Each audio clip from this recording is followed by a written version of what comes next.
हाँ तो भाई, क्या हाल है आप सभी के? चलिए, अच्छे हैं।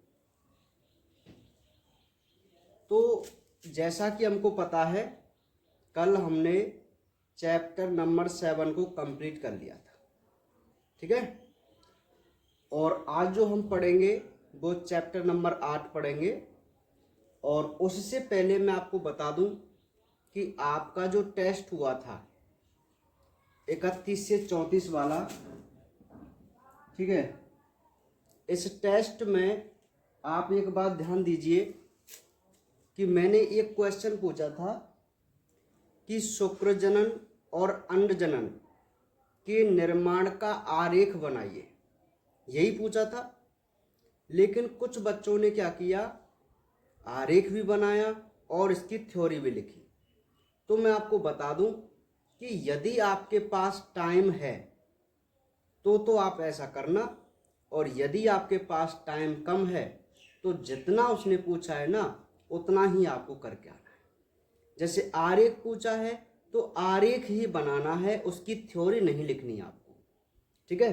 हाँ, और एक क्वेश्चन जो कि अधिकतर बच्चों का गलत था वो था क्वेश्चन नंबर 6 कि यदि कॉर्पस ल्यूटियम को निष्क्रिय कर दिया जाए तो क्या प्रभाव पड़ेगा।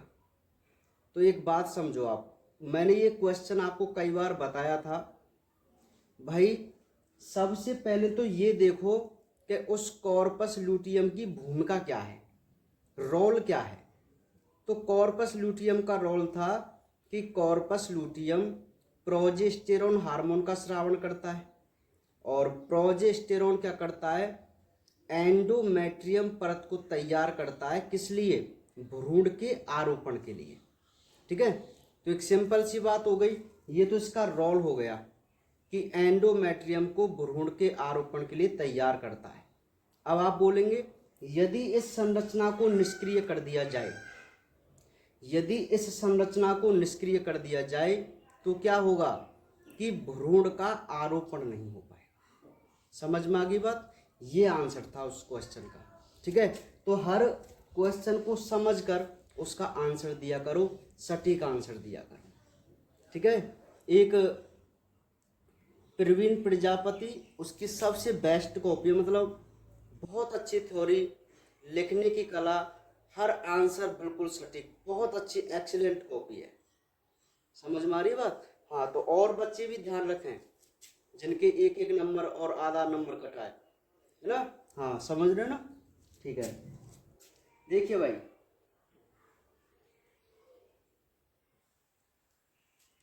चैप्टर नंबर 8 और जिसका नाम है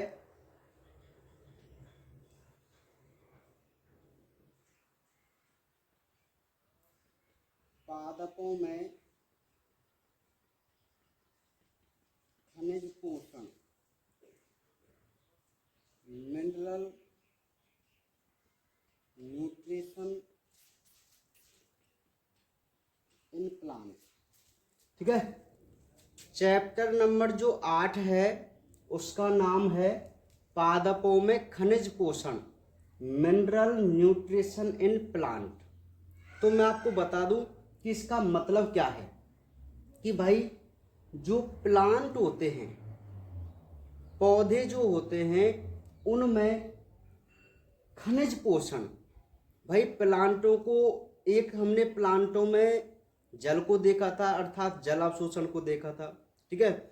उसके बाद हमने प्लांटों में बाष्पोत्सर्जन देखा, और अब हम ये अध्ययन करेंगे इस चैप्टर के अंतर्गत कि प्लांटों में जो मिनरल्स होते हैं वो क्या होते हैं और क्या उनकी भूमिका होती है, ठीक है। अर्थात मिनरल्स और प्लांट के बीच क्या संबंध होता है, वो सारी चीज हम इस चैप्टर में पढ़ने वाले हैं, ठीक है। तो बहुत अच्छी तरीके से समझना, थोड़ा कंफ्यूजन वाला चैप्टर है और बहुत सिंपल है वैसे, ठीक है भाई। हाँ, तो आप ध्यानपूर्वक इसको समझ के चलना, और 101% क्वेश्चन इस चैप्टर से आता है। मतलब इस यूनिट में, सेकंड यूनिट में 5 चैप्टर है ना, है ना, 5, 6, 7, 8, 9, 5 चैप्टर हैं और पांचों चैप्टर 9 नंबर के हैं। तो जो ज़्यादा इम्पोर्टेंट चैप्टर हैं 5, 8, 9, 5, 8, 9, ये 3 ऐसे चैप्टर हैं जिनसे 101% क्वेश्चन आता है और अल्टरनेट में 6 से आ जाता है या 7 से आ जाता है। क्लियर है? हाँ, तो ये 3 पार्ट तो हमें बहुत अच्छी तरीके से याद होने चाहिए, 5वां, 8वां और 9वां। ठीक है भाई? देखिए, तो अब हम सबसे पहले बात करते, तो मैं आपको एक बात बता दूं, एक डेफिनेशन हम बात करेंगे जो है पोषण। सबसे पहले हम एक परिभाषा की बात करेंगे जिसको क्या बोलेंगे हम? पोषण बोलेंगे। ठीक है? तो एक सिंपल सी बात है, जीव जिन पदार्थों को अपना जीवन चक्र चलाने के लिए ग्रहण करते हैं उसे पोषण कहते हैं। एक सिंपल सी बात है कि कोई भी जीव अपनी लाइफ साइकिल को चलाता है, जीवन चक्र को चलाता है, तो उसे कुछ पदार्थों की आवश्यकता होती है। तो जिन पदार्थों को जीव अपनी आवश्यकता के लिए लेते हैं उस क्रिया को हम क्या कह देते हैं? पोषण कह देते हैं, न्यूट्रिशन। तो एक सिंपल सी परिभाषा बनती है, हालांकि कभी भी आपसे क्वेश्चन में नहीं पूछा जाएगा कि पोषण किसे कहते हैं। आपसे बोर्ड एग्जाम में ऐसा क्वेश्चन वो नहीं करेगा, लेकिन समझने के लिए हमें ये जरूरी है कि आखिर पोषण की डेफिनेशन क्या हो सकती है। तो एक सिंपल सी भाषा में मैं कहूँ तो जीव जिन पदार्थों को अपना जीवन चक्र चलाने के लिए ग्रहण करते हैं उसे हम क्या कहते हैं? न्यूट्रिशन कहते हैं। ठीक है? अच्छा, तो ये आपको पता ही है, जीव 2 प्रकार के होते हैं। किस आधार पर? पोषण के आधार पर। पहला स्वयपोषी, दूसरा विषमपोषी। ठीक है? तो देखिए, पोषण के आधार पर, न्यूट्रिशन के आधार पर जो जीव हैं वो 2 टाइप्स होते हैं, 2 प्रकार के होते हैं। पहला होता है ऑटोट्रोपिक जिसको हम स्वयपोषी कहते हैं, और दूसरा होता है हेटेरोट्रोपिक जिसको हम विषमपोषी कहते हैं। स्वयपोषी और विषमपोषी। ठीक है? तो स्वयपोषी क्या है आप सभी जानते हैं। देखो, मैं यही छोटी सी डेफिनेशन आपको बताता हूं कि कार्बनिक पदार्थ स्वयं बनाते हैं और अकार्बनिक पदार्थ बाहर से लेते हैं, जैसे पौधे। और विषमपोषी होते हैं जो कार्बनिक व अकार्बनिक दोनों पदार्थ बाहर से लेते हैं। देखिए, एक सिंपल सी बात मैं आपको बताऊं कि ऑटोट्रोपिक और हेटेरोट्रोपिक क्या होते हैं। सबसे पहले तो आप ये समझिए कि कार्बनिक और अकार्बनिक पदार्थ क्या होते हैं, है ना? तो मैं आपको बताऊं, जितने भी हमारे मिनरल्स हैं, खनिज तत्व हैं, वो सभी अकार्बनिक पदार्थ कहलाते हैं। बात समझ में आ गई? जितने भी हमारे मिनरल्स हैं वो सभी अकार्बनिक पदार्थ हैं, और उसके अलावा जो भी पदार्थ है जैसे कार्बोहाइड्रेट, वसा, प्रोटीन, विटामिन, है ना, ये सारी चीज क्या है? कार्बनिक पदार्थ। ठीक है? तो कार्बनिक और अकार्बनिक पदार्थ पता चल गया क्या है? मिनरल्स अकार्बनिक पदार्थ होते हैं, और उनके अलावा जो पदार्थ हैं वो सभी कैसे हैं? कार्बनिक पदार्थ हैं। तो एक सिंपल सी मैं आपको बात बताऊं, ऐसे जीव जो कार्बनिक पदार्थ तो स्वयं बनाते हैं, ऐसे जीव जो कार्बनिक पदार्थ तो स्वयं बनाते हैं लेकिन अकार्बनिक पदार्थों को बाहर से लेते हैं, उसे हम स्वयंपोषी जीव कहते हैं, जैसे हमारे प्लांट। अब आपको पता है कि पौधे जो हैं कार्बोहाइड्रेट प्रोटीन वगैरह स्वयं बनाते हैं, लेकिन मिनरल्स कहाँ से लेते हैं? जमीन से लेते हैं, जल से लेते हैं। ठीक है, तो ये इसकी सटीक परिभाषा होती है स्वयंपोषी की। स्वयंपोषी की ये सटीक परिभाषा है, ऐसे जीव जो कार्बनिक पदार्थों का निर्माण तो स्वयं करें लेकिन अकार्बनिक पदार्थों को बाहर से ग्रहण करें, उन्हें हम स्वयंपोषी कहते हैं। जबकि ऐसे जीव जो कार्बनिक व अकार्बनिक दोनों ही पदार्थों को बाहर से ग्रहण करते हैं, या मैं ये कह सकता हूँ कि दोनों पदार्थों के लिए किसी दूसरे जीव पर आश्रित रहते हैं, उन्हें हम विषमपोषी यानी कि हेटेरोट्रोपिक कह के चलते हैं। ठीक है, हाँ, तो आप इन दोनों की परिभाषा को बना सकते हैं। हो सकता है शायद नोट्सों में मैंने ऐसे नहीं लिखाया हो। ठीक है, तो आप इसको एक बार नोट करके स्क्रीनशॉट ले सकते हैं। ठीक है भाई, तो समझ में आ गई आपको ये बात? ठीक है, बहुत सिंपल सी बात है। सबसे पहले ही हमें ये समझना था कि आखिर न्यूट्रिशन क्या होता है।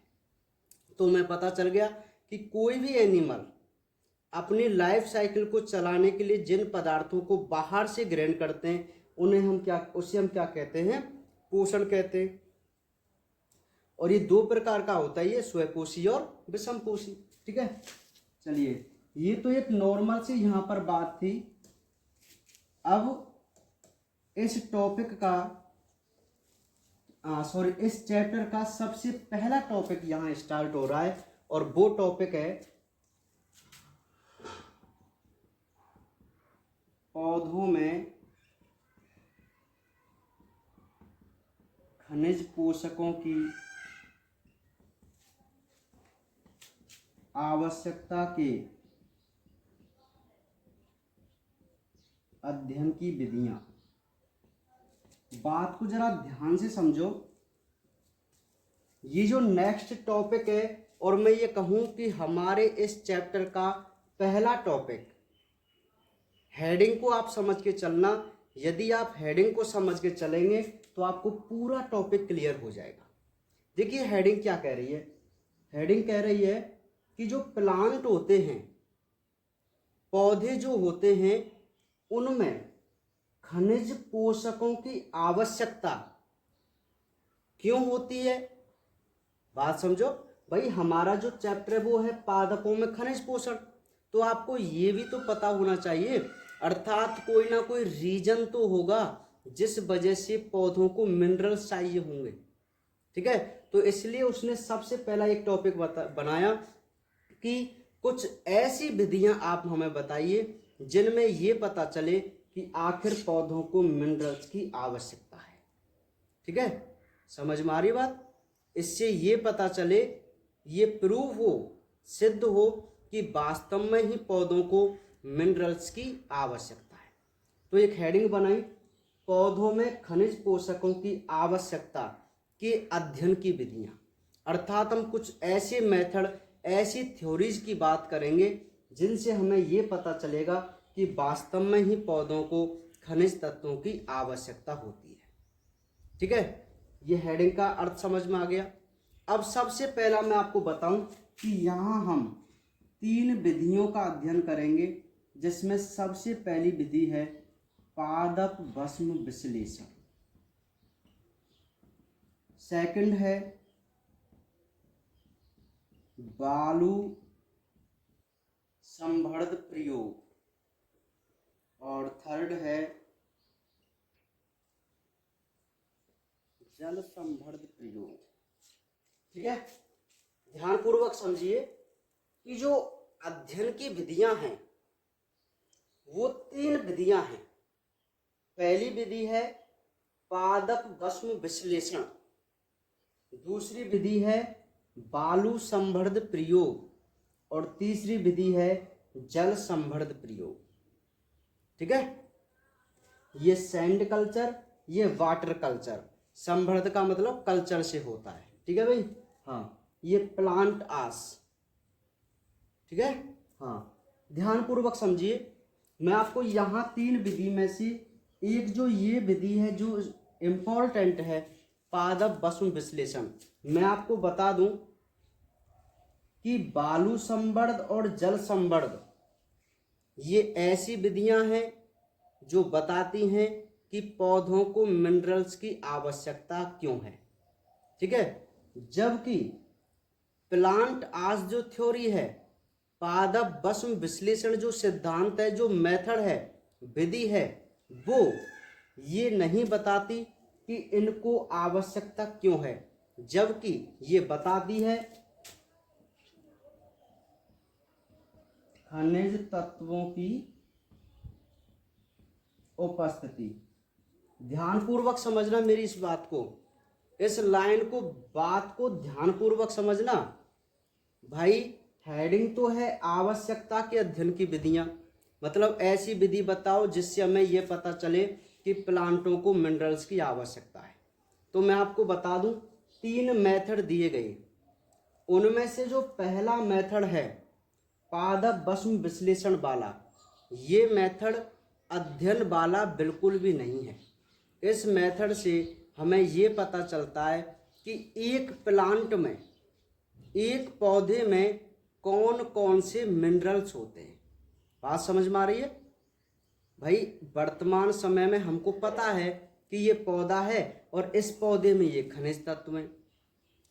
तो खनिज तत्व की उपस्थिति का निर्धारण, पौधे में खनिज तत्व की उपस्थिति का निर्धारण पादप वसु विश्लेषण विधि द्वारा किया जा सकता है।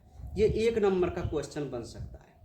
वो क्वेश्चन ऐसे बना सकता है कि खनिज तत्वों की उपस्थिति का निर्धारण करने के लिए आप कौन सी विधि का प्रयोग करेंगे, तो पादप वसु विश्लेषण का, ठीक है। और जबकि ये जो बाकी जो दोनों विधि हैं ना, ये आवश्यकताओं के अध्ययन की विधियां हैं।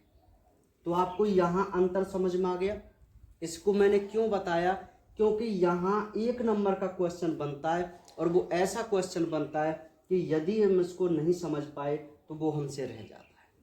लेकिन अब आपको पता चल गया कि भाई ये जो पादप वसु विश्लेषण विधि है, इस विधि से हम केवल खनिज तत्वों की उपस्थिति का पता लगा सकते हैं, ना कि आवश्यकता का अध्ययन कर सकते हैं, ठीक है। चलिए, तो हम सबसे पहले पढ़ते हैं पादप वसु विश्लेषण को। तो देखिए भाई, क्या होता है पादप वसु विश्लेषण।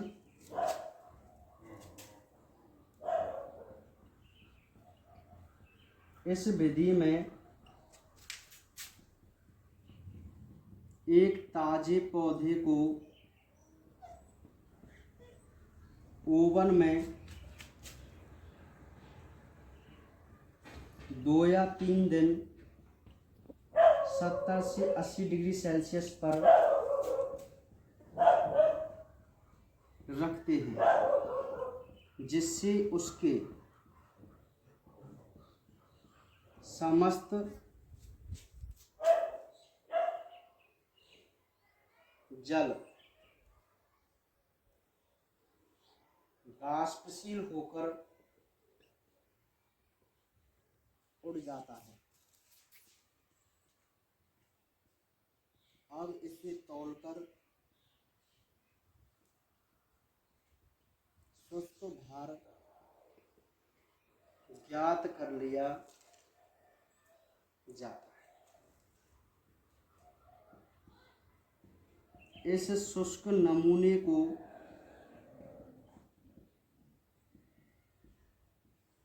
भट्टी में 6000 डिग्री सेल्सियस पर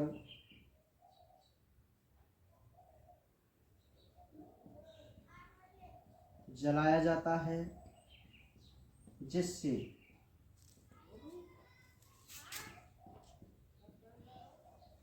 समस्त कार्बनिक पदार्थ जल जाते हैं और जो पदार्थ शेष बचता है उसे पादप भस्म प्लांट एश कहते हैं। इसमें खनिज तत्वों की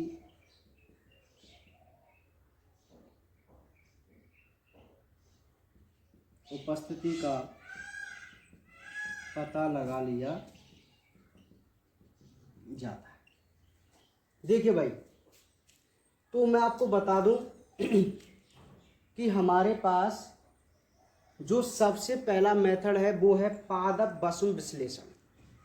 और ये पादप भस्म विश्लेषण जैसे ही आपके सामने ये नाम आए ना, पादप भस्म विश्लेषण, तो भस्म का मतलब मैं आपको बता दूं राख से होता है, राख, है ना।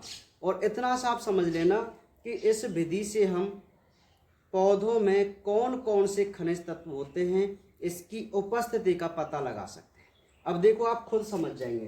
देखो, सबसे पहले हमने क्या किया, हमने सबसे पहले एक ताज़ा पौधा लिया, छोटा सा, ऐसे नहीं आप बहुत बड़े पौधे को ले रहे हैं, एक छोटा सा पौधा लिया, बिल्कुल फ्रेश पौधा लिया, और उस पौधे को हमने ओवन में, ओवन आप सभी जानते हैं, 2 या 3 दिन रखा। कितनी डिग्री टेम्परेचर पर?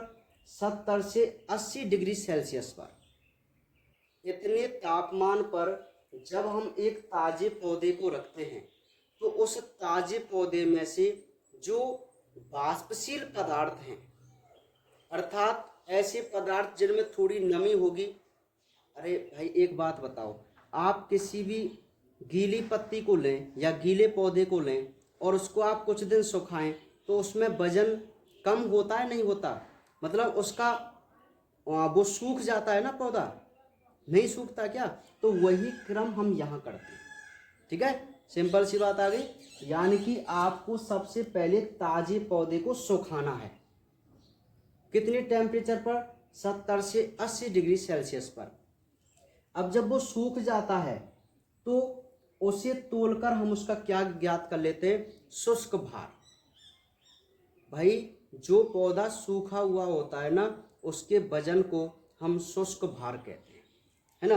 अब हमारे पास एक ऐसा पौधा है जिसके समस्त जलीय जो भाग थे वो वाष्पशील होकर उड़ गए, अर्थात हमारे पास एक शुष्क नमूना है। यहाँ तक कोई दिक्कत नहीं है। अब हम क्या करते हैं, उस शुष्क नमूने को भट्टी में 6000 डिग्री सेल्सियस टेम्परेचर पर जलाते हैं। अब एक बात समझना मेरी ध्यानपूर्वक, कि जब ये शुष्क नमूना था तो इस शुष्क नमूने में अब कार्बनिक और अकार्बनिक पदार्थ ही रह गए, बाकी जो पदार्थ हैं वो वाष्पित होकर उड़ जाते हैं, है ना। अब क्या हुआ कि जब हमने इसको जलाया तो जो कार्बनिक पदार्थ होते हैं ना, कार्बोहाइड्रेट, वसा, प्रोटीन, है ना, विटामिन्स और जो भी गैस वगैरह है, वो सारी चीज़ें कार्बनिक पदार्थ हैं। तो कार्बनिक पदार्थ तो जल जाते हैं, है ना। अब जब वो जल गए तो एक राख बन गया पौधा। आप सभी को पता है कि यदि हम पौधे को जलाएंगे तो एक राख के रूप में परिवर्तित हो जाएगा, है ना।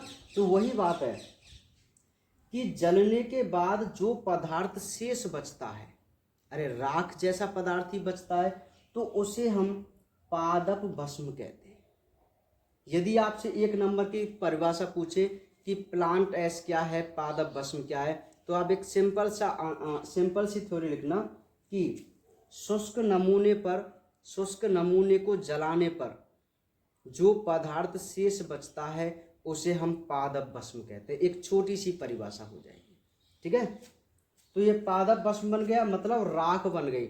अब देखो, खुद देखो आप, जब आपने वाष्पशील पदार्थों को बाहर कर दिया, पहले कार्बनिक पदार्थों को जलाकर नष्ट कर दिया, अब उस राख में क्या बचेगा? केवल अकार्बनिक पदार्थ। कौन से पदार्थ? अकार्बनिक पदार्थ। और अकार्बनिक पदार्थ ही हमारे क्या होते हैं? मिनरल्स होते हैं। क्या होते हैं? मिनरल्स। तो जो पादप भस्म बनती है ना, उस भस्म का जब हम विश्लेषण करते हैं तो हमें ये पता चल जाता है कि उपर्युक्त पौधे में कौन कौन से मिनरल्स और कितनी मात्रा में उपस्थित है। बताओ, पता लग सकता है नहीं लग सकता? लग जाएगा ना आराम से। ठीक है, तो यही विधि है पादप भस्म विश्लेषण। तो आपको पता लग गया कि पादप भस्म विश्लेषण से आपको क्या मालूम होगा कि किस पौधे में कौन से मिनरल्स होते हैं। ना कि हम ये पता लगा सकते हैं कि इससे मतलब मिनरल्स की क्या उपयोगिता है इस पौधे के लिए। बताओ, आवश्यकता का अध्ययन कर सकते हैं क्या हम इस विधि से? नहीं कर सकते। केवल किसका अध्ययन, किसको पता लगा सकते हैं कि किस प्लांट में कौन से मिनरल्स हैं और कितनी मात्रा में। ठीक है, तो आपको बता दूं कि खनिज तत्व की उपस्थिति का निर्धारण करने के लिए हम पादप भस्म विश्लेषण विधि का प्रयोग करते हैं। ठीक है, तो आप इसको उतार सकते हैं। ठीक है, चलिए, तो आपको समझ में आ गई पादप भस्म विश्लेषण, बहुत सिंपल सी है ना। नेक्स्ट हम देखते हैं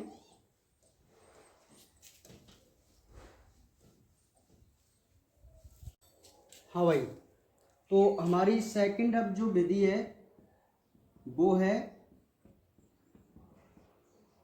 बालू संवर्ध प्रयोग। ठीक है, बालू संवर्ध प्रयोग, जिसको हम इंग्लिश में सैंड कल्चर एक्सपेरिमेंट कहते हैं। ठीक है भाई, तो मैं आपको बता दूं, जैसा कि हमको पता है कि ये जो दोनों विधियां बालू संवर्ध और जल संवर्ध, ये तत्वों की अनिवार्यता का निर्धारण करने के लिए है ना। तो देखिए, देखते हैं बालू संवर्ध प्रयोग से किस प्रकार हम तत्वों की अनिवार्यता का निर्धारण कर सकते हैं। तो सुनिए इसकी थ्योरी। इसमें तत्वों की अनिवार्यता का निर्धारण करने के लिए, अरे ये कुत्ता कहाँ से आ गया।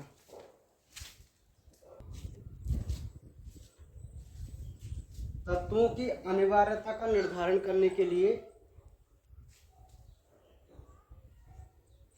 पौधे को बालू में उगाया जाता है। नेक्स्ट पॉइंट, सर्वप्रथम बालू को HCl से धोकर निर्जमीकृत किया जाता है, जिससे इसमें कोई खनिज तत्व नहीं रहता। अब इसे जल से धोकर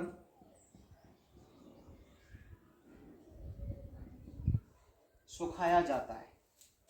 अब इसे जल से धोकर सुखाया जाता है और प्रयोगानुसार पौधे लगाते हैं। इनमें कुछ पौधे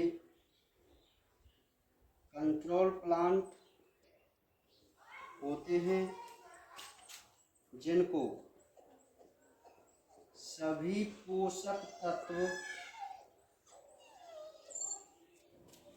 पानी में घोलकर दिए जाते हैं। कुछ पौधों को अलग अलग पात्रों में रखकर अलग अलग तत्वों की कमी वाले घोल में कमी वाला घोल दिया जाता है जिन्हें अपूर्ण पौधे कहते हैं। ये एक या अधिक लक्षणों की कमी दिखाते हैं। देखिए भाई, तो सैंड कल्चर जो एक्सपेरिमेंट है, जिसको हम बालू संवर्ध प्रयोग कह के चल रहे हैं, वो क्या होता है आप ध्यान से समझने की कोशिश कीजिए कि भाई जैसा कि हमको पता है कि ये जो दो विधियां हैं, बालू संवर्ध और जल संवर्ध, इन विधियों से हम ये पता लगाएंगे कि आखिर तत्वों को पौधों को तत्वों की अनिवार्यता होती है या नहीं होती। तो देखो, एक सिंपल सी मैं आपको बात बता दूं कि यदि आप प्लांट को बालू में उगाएंगे तो बालू संवर्ध प्रयोग, और यदि आप प्लांट को जल में उगाएंगे तो जल संवर्ध प्रयोग। ये सिंपल सी बात हो गई ना। अब देखिए क्या होता है। अच्छा, एक बात मुझे आप बताओ कि यदि आप किसी पौधे को बालू में उगाते हैं तो आप अनिवार्यता का निर्धारण नहीं कर सकते। क्यों भाई? क्योंकि जो नीचे जमीन है ना, उसमें तो खनिज तत्व हैं, ऑलरेडी खनिज तत्व होते हैं, प्राकृतिक खनिज तत्व होते हैं, है ना। तो इसलिए पता है हम क्या करते हैं, एक रेत लेते हैं, बालू लेते हैं, एक गमला लेते हैं और उस रेत को सबसे पहले हाइड्रोक्लोरिक अम्ल से धोते हैं।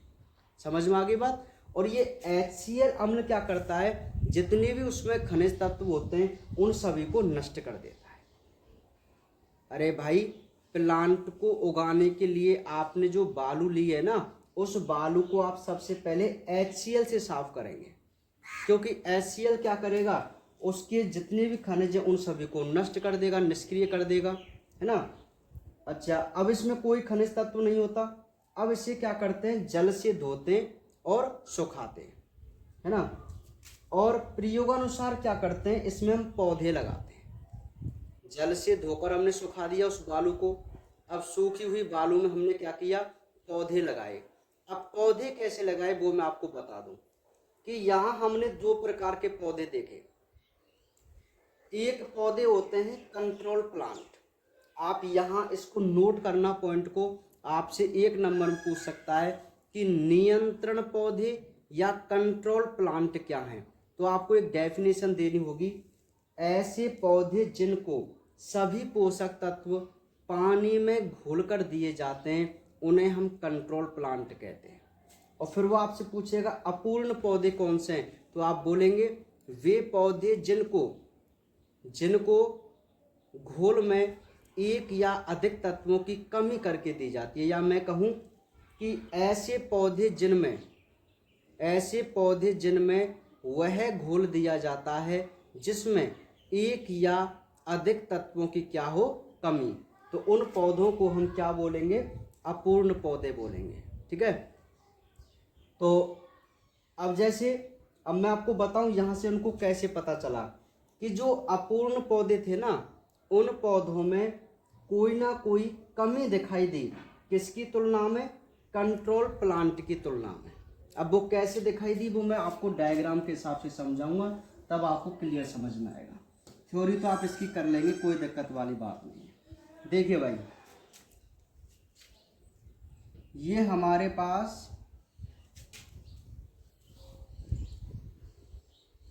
3 पौधे हैं, 3 गमले लिए और इन तीनों गमलों में हमने अपने उस बालू को डाल दिया, जो कैसी बालू है, बिना खनिज तत्व वाली। समझ में आ गई बात। अब हमने क्या किया, ये तो प्लांट था और ये सेकंड प्रकार के प्लांट थे, ये पहले प्रकार का प्लांट था। अब इसमें हमने एक पौधा उगाया और ये ऐसा पौधा है जिसमें हमने क्या किया, एक गिलास में पानी लिया और इस बॉटल में हमने क्या किया कि जब हमने पादप वसु विश्लेषण विधि से ये तो पता कर लिया कि पौधों में कौन कौन से खनिज तत्व होते हैं, तो उन सभी खनिज तत्वों को इस पानी में ऐड किया, ठीक है। तो अब आप मुझे बताइए, ये एक ऐसा पोषक घोल है ना जिसमें सारे खनिज तत्व हैं इस गिलास वाले पानी में, मतलब इसको हम पोषक घोल बोल सकते हैं। और इस पोषक घोल में सारे मिनरल्स हैं जो एक प्लांट में होते हैं, ठीक है। हाँ, अरे ये कुत्ता यार कहाँ से आ गया आज। चलो, होता है थोड़ा बहुत, गांव का माहौल है ना, कुत्ते वगैरह घूमते रहते हैं। सुनिए भाई, तो बात दोबारा टॉपिक से जुड़िए। ये जो पोषक घोल वाला एक ऐसा घोल है जिसमें सारे पोषक तत्व हैं, ठीक है भाई। अच्छा, इस पूरे पानी को हमने इसमें डाला, तो आप मुझे बताइए कि इस प्लांट को सारे खनिज तत्व एक्स्ट्रा रूप से मिलेंगे ना। तो इस पौधे को हम बोलेंगे कंट्रोल प्लांट, नियंत्रित पौधा, जिसको हमने कंट्रोल कर रखा है, ठीक है। समझ में आ गई बात। अब हमने 2 पौधे और लिए। अब 2 पौधों को हमने क्या किया भाई, उगा दिया। समझ में आ गई बात, इसमें उगा दिया भाई, है ना, दोनों पौधों को। अब दोनों पौधों में हमने क्या किया, देखो, एक पोषक घोल लिया दोबारा, और उस पोषक घोल में हमने क्या किया, जैसे ये पोषक घोल है, तो इस पोषक घोल में मान लीजिए हमने पोटेशियम खनिज तत्व की क्या कर दी, कमी कर दी। बात समझो, कर सकते नहीं कर सकते आप बताओ मुझे, कर सकते ना आप ऐसा। इस गिलास में तो आपने पूरे मिनरल्स डाल दिए और इसको एक पौधे में डाला, तो जो पौधा पूरे पोषक तत्व युक्त होता है उसे हम कंट्रोल प्लांट कहते हैं, है ना। और बाकी जो पौधे थे उनको हमने अलग अलग पात्रों में रखा, और उन सभी को, जैसे इसको वह घोल दिया जिसमें पोटेशियम की कमी थी, इसमें वह घोल दिया जिसमें सोडियम की कमी थी। बात समझ में आ रही है ना। ऐसा हम कर सकते हैं नहीं कर सकते बताओ। तो पोटेशियम रहित घोल को जब हमने इस प्लांट में डाला और सोडियम रहित घोल को जब हमने इस प्लांट में डाला, तो कुछ दिनों बाद हमें क्या देखा गया कि ये जो 2 पौधे थे इनमें कुछ विशिष्ट कमियां देखने को मिली। बताओ, समझो आप, ये जो पौधा था उसमें कोई भी कमी देखने को नहीं मिली, एक पूर्ण वृद्धि करता हुआ स्वस्थ पौधा था। लेकिन ये जो दोनों पौधे थे इन दोनों में ही कमी थी, और दोनों की कमी भी अलग अलग थी, ठीक है। तो आप बताइए, आपको यहाँ से क्या बात सिद्ध हो रही है कि वास्तव में पौधों को खनिज तत्वों की क्या है, आवश्यकता है ना। कि अगर खनिज तत्व इसको नहीं मिले तो ये प्लांट विशिष्ट डिजीज या विशिष्ट लक्षणों का क्या करते हैं, शो करते हैं, ठीक है। तो आप ऐसी विधि से, एक्सपेरिमेंट से पता लगा सकते नहीं लगा सकते कि पौधों को कौन कौन से मिनरल्स चाहिए होते हैं। नहीं आई आपको बात समझ में, ठीक है। तो एक सिंपल सी बात है कि हमने इस विधि में सैंड का प्रयोग किया है, बालू का प्रयोग किया है। तो बहुत सिंपल है भाई बालू समृद्ध प्रयोग। एक मैं आपको दोबारा से बता दूं कि इस विधि में हम बालू को प्रयोग लेते हैं। सर्वप्रथम बालू को HCl से धोकर निर्जमीकृत करते हैं, उसे फिर HCl से धोकर फिर जल से धोकर सुखाते हैं। इसमें कोई खनिज तत्व नहीं होता। अब इसमें हम 2 प्रकार के पौधे, एक ऐसे पौधे लेंगे जिनको सारे पोषक तत्व घोल कर दिए जाएंगे, उनको तो कंट्रोल प्लांट बोलेंगे, और कुछ ऐसे पौधे होंगे जिनको पोषक घोल में एक या अधिक तत्व की कमी करके देंगे, उनको हम इनकम्प्लीट या अपूर्ण पौधे बोलेंगे। बताओ कितनी सिंपल सी विधि है सैंड कल्चर, और आप ऐसे समझ ही सकते, ठीक है। तो कोई दिक्कत वाली बात नहीं है ना। आप चाहें तो इसका स्क्रीनशॉट ले सकते हैं समझने के लिए, बाद में समझने के लिए कि ऐसे ऐसे होगा, ठीक है भाई। हाँ चलो, तो यहाँ मैं इसको साफ कर दूं। अब मैं आपको एक बात बता दूं कि ये जो बालू समृद्ध प्रयोग है, यहाँ ध्यान से समझना। जब बालू समृद्ध प्रयोग विधि को किया गया तो यहाँ पर एक कमी देखी गई। अब कमी क्या थी वो मैं आपको बताऊं। देखो, उसने क्या कहा था कि आप HCl से धोकर निर्जमीकृत करके उसको रखिए मिट्टी को, लेकिन उसने बाद में उस मिट्टी को किससे धोया था? जल से। नहीं समझे आप बात? उस मिट्टी को जल से धोया था, क्योंकि यदि हम HCl को साफ नहीं करेंगे तो पौधा वैसे ही नहीं उगेगा उसमें, इसलिए हमको उसके जल से धोना पड़ेगा। और जल से जब हम धोते हैं ना, तो ऐसा भी तो हो सकता है कि जिस जल से हमने धोया उस जल में कोई मिनरल्स हो सकता है ना। तो ये जो विधि थी बालू संवर्ध प्रयोग, या मैं कहूँ बालू का जो हम प्रयोग करते हैं, वो एक सटीक विधि नहीं थी। ठीक है, तो इसलिए उसने एक नोट में बात कही यहाँ पर, वो क्या कही कि हम बालू के स्थान पर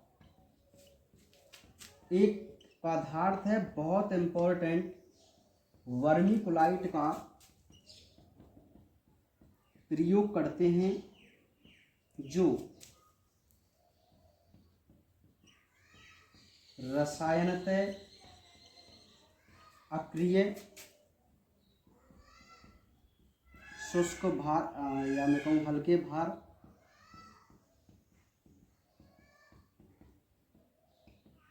जल अवशोषी,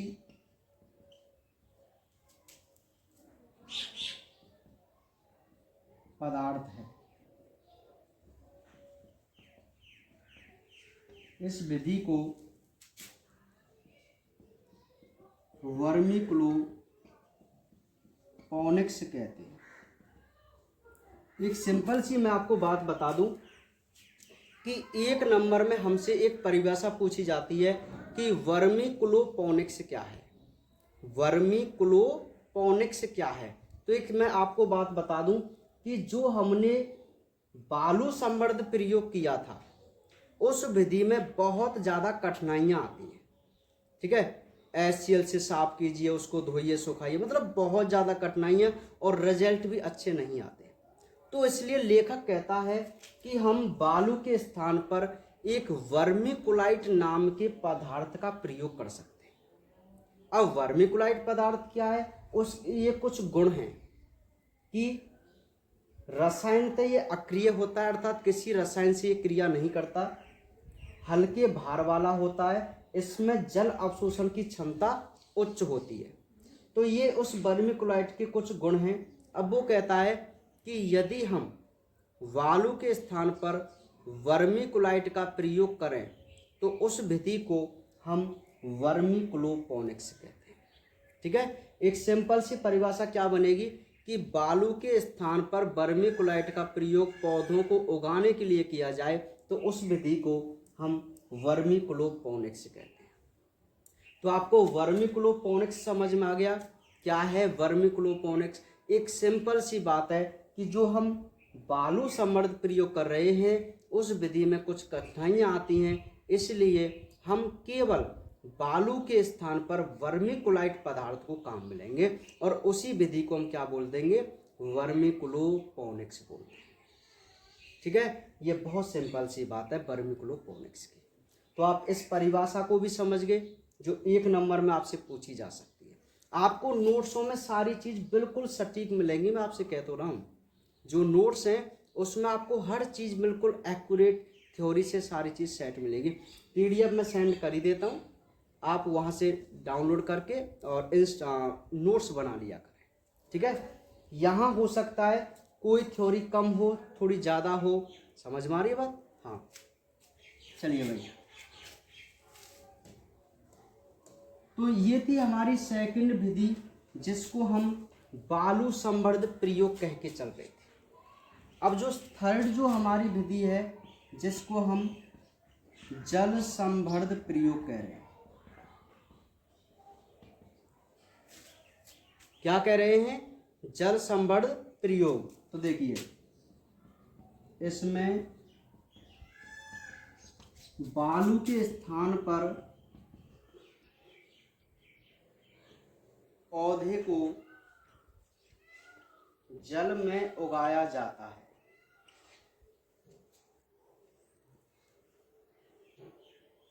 इस जल में O2 की कमी होती है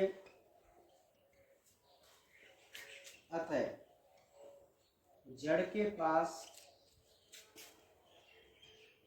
एक नली से O2 प्रवाहित की जाती है,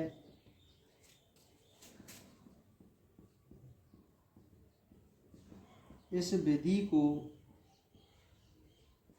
हाइड्रोपोनिक्स कहते हैं। देखिए, तो जो हमारी थर्ड विधि है जल संवर्ध प्रयोग, वो एक बहुत सिंपल सी विधि है। इसमें हम क्या करते हैं, न तो वालू का प्रयोग करते हैं, न ही वर्मिकुलाइट का प्रयोग करते हैं। अरे भाई, आप एक बात बताओ, जो जलीय प्लांट होते हैं, कुछ प्लांट जलीय होते हैं ना, तो जलीय प्लांट बालू में थोड़ी उगाएंगे, ना ही वर्मिकुलाइट में उगते हैं। वो किस में उगाएंगे, केवल जल में। तो हम क्या करते हैं, जो जलीय प्लांट होते हैं उनमें मिनरल्स की आवश्यकता का अध्ययन करने के लिए जल का प्रयोग करते हैं, ठीक है। और जल में O2 की हमेशा कमी होती है, आप सभी जानते हैं, पर्याप्त ऑक्सीजन नहीं मिल पाती जल में। तो इसलिए हम क्या करते हैं कि जैसे ये पात्र लिया जिसमें जल भरा हुआ है ना, तो यहाँ पौधे की जड़ें हैं, ठीक है भाई, है ना। तो हम क्या करते हैं, इस जड़ के पास एक ऐसी नली, ट्यूब, और इस ट्यूब को हम क्या बोलते हैं, एरेटर बोलते हैं, एरेटर। इस नली से भाई एक सिंपल सी बात है, आप एक नली को ऐसे लगा दीजिए बाहर की तरफ, तो उसमें ऑक्सीजन जाएगी ना वायुमंडल से, डायरेक्ट कहाँ जाएगी, जड़ के पास जाएगी। तो बस ये ऑक्सीजन को लेता रहेगा प्लांट। समझ में आ गई बात। और इसी विधि को हम क्या नाम दे देते हैं, हाइड्रोपोनिक्स। क्या कहते हैं, हाइड्रोपोनिक्स। तो आप इस डायग्राम को बना के समझिए, इसको बना लेना, ठीक है। तो समझ में आ गई आपको बात, जल संवर्ध प्रयोग और बालू संवर्ध प्रयोग और पादप भस्म विश्लेषण, ठीक है। तीनों जो मेथड हैं वो बहुत ही सिंपल हैं और इम्पोर्टेंट भी हैं। अधिकतर जो क्वेश्चन पूछा जाता है, मैं आपसे बता दूं, यहाँ से आपसे 1 नंबर का क्वेश्चन पूछ सकता है, जैसे पादप भस्म क्या है, वर्मिकुलोपोनिक्स क्या है, और हाइड्रोपोनिक्स विधि क्या है, ठीक है। 1-1 नंबर के ये क्वेश्चन बनने के ज़्यादा चांस होते हैं। और पूरी थ्योरी आ जाए तो कोई दिक्कत वाली बात नहीं है, हम सभी जानते हैं, ठीक है। तो ये हमारी 3 विधियाँ, या मैं कहूँ कि ये जो हमारा टॉपिक है वो कंप्लीट है। तो आपको बहुत अच्छी तरीके से समझ में आ गई होंगी तीनों विधि। सबसे पहले हमने पादप भस्म विश्लेषण की बात की, जिसमें आपको ये पता चला कि भाई पौधों में खनिज तत्व कौन कौन से होते हैं, इसका पता लगाने के लिए पादप भस्म विश्लेषण विधि का प्रयोग करते हैं। दूसरे में आपको पता चला कि अनिवार्यता का अध्ययन करने के लिए हम बालू संवर्ध प्रयोग और जल संवर्ध प्रयोग विधि का प्रयोग करते हैं। और उसमें ये देखने को मिला कि यदि हम बालू में पौधे को उगाएं तो बालू संवर्ध, और जल में पौधे को उगाएं जल संवर्ध। और वहाँ हमको एक नोट पढ़ने को मिला कि बालू संवर्ध प्रयोग में कुछ कठिनाइयाँ आती हैं, और उन कठिनाइयों को समाप्त करने के लिए हम बालू के स्थान पर एक वर्मिकुलाइट का प्रयोग करते हैं, और उस विधि को हम क्या कहते हैं, वर्मिकुलोपोनिक्स कहते हैं, ठीक है। और एरेटर क्या है कि हाइड्रोपोनिक्स विधि में पौधे को ऑक्सीजन उपलब्ध कराने के लिए जो एक नली होती है उसे हम एरेटर बोलते हैं। तो ऐसे आप 1-1 नंबर के क्वेश्चन यहाँ से तैयार कर सकते हैं। सिंपल सी बात है, आपको कोई दिक्कत नहीं होनी चाहिए इनमें, ठीक है। तो ये हमारी 3 विधियाँ थी, और इन तीनों विधियों को अच्छी तरीके से आप पढ़ लेना। और कल जो हम बात करेंगे वो और भी इम्पोर्टेंट बात करेंगे, जिसमें हम खनिज तत्वों का वर्गीकरण देखेंगे, ठीक है भाई।